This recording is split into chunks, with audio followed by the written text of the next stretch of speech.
Hello and welcome to our special show, The Axis Capital View. The Axis Capital team is bringing the top-notch investors and corporates to kick off the investor conferences season.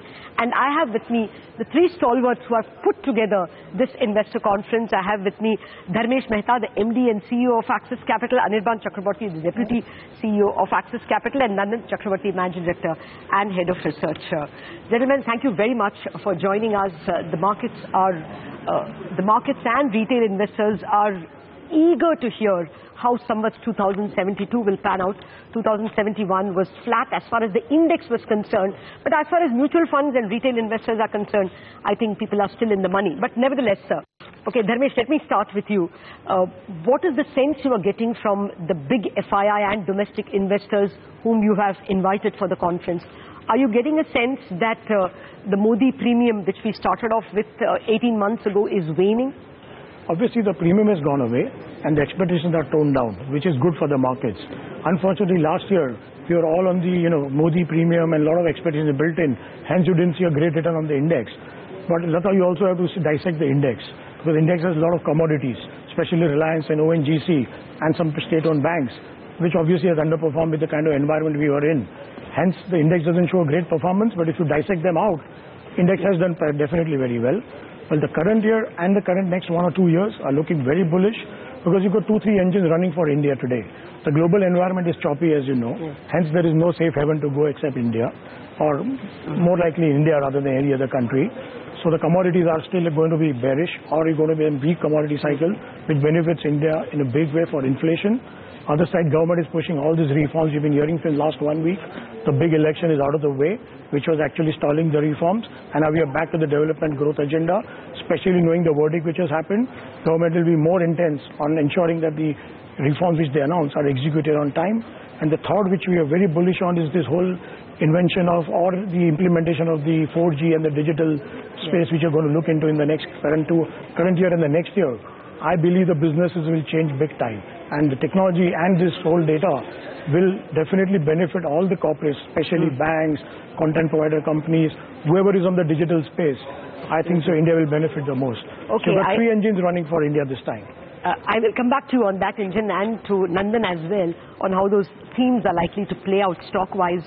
But Anirban, a word more on the markets. We have seen a good, nearly 6-8% rollback from even the recent highs of 8,300. Is there more of that Modi magic to roll back before growth kicks in and brings back the investors? How much deeper can the cut be? You see here that Modi magic and all these things, what is happening now, it is going to happen reform based. It is not just the word. Now it is actual ground reality. So once you see the ground reality things are happening, then definitely that investor is keen on the India story is sold. So if the reforms is really kicks in the ground level, then there will be interest is definitely there. And I am also bullish, because I am also getting a sense that things are happening in the road sector, railway sector is about to start, kicks in. Once all the sectors will start, and defense sector is also getting open, because the FDI is coming, they are open for the defense sectors. So I think I am very positive for that, and things is going to happen in going future. Okay. Well, Nandan, ultimately, as Anirban is saying, we want, investors will want to see the actual numbers. How disappointing was the second quarter, and when is that growth generating quarter? Both for the economy as well as for the markets, I think we've gone away from incrementalism. So incrementalism is over. Now you're looking at transformation. So wherever you see, for example, in the last couple of quarters, you've had companies which are doing well when their margins have gone up. You had very few bright spots where the volumes are going up. You see the Diwali sales, finally they've picked up. So you're seeing volumes go up. So I think the way you look at companies and choose companies is going to be very different over the next 12 months compared to the past 12 months. Okay. And what I talked about was just the short term, which was in terms of the volume versus margin and so on. Even in slightly longer term, you're going to see major transformations in both the economy as well as the markets. I mean, one follows from the other. For example, in banking now you have, MUMBAI and so many other things. You have the new bankruptcy law in place. So you'll see sector by sector, you're having so many transformational changes that you're not going to be able to play the same thing and say this is the way to, play the markets. So I think one has to go far more micro. As a matter of fact, just to give you an example, why were mid-caps doing better than large caps? It's not that mid-caps as a class were doing well. It is basically that the ones you have chosen are doing well than large caps in general, because many of them were solid business models and many of them were instrumental in transforming the economy. Yeah. I'm coming to the transformational themes in just a minute. But before that, there were some signs of cyclicality and pickup commercial vehicles. Clearly, that was the first, the CV cycle was the first to pick up, and Ashok Leyland was an outstanding performer in the year gone by. Is that cyclicality now showing in other areas? I mean, will we expect bank credit to pick up? Therefore, will you be solid on bank stocks? Or anything, two-wheelers? We saw the first signs of passenger cars doing well in the month gone by. Is that a theme to play? Where is the growth showing? So, see, cyclicality, what happened was there's a little bit of base effect. So there was some effect in cyclicality, but frankly, cyclicality has not shown yet. Okay.